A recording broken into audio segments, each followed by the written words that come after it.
Anong tawag dyan, love? Jessie? Anong tawag dyan? Ano yung mga yan? Ha? Bird. Isa pa, anong tawag? Anong tawag mo? Pot? Ha? Love? Ano yan? Bird. Bird. Okay.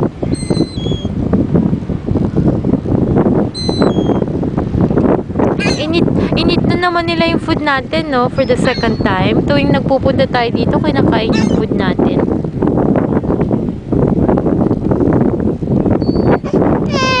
Oh, bakit? Tingin ka lang sa kanila.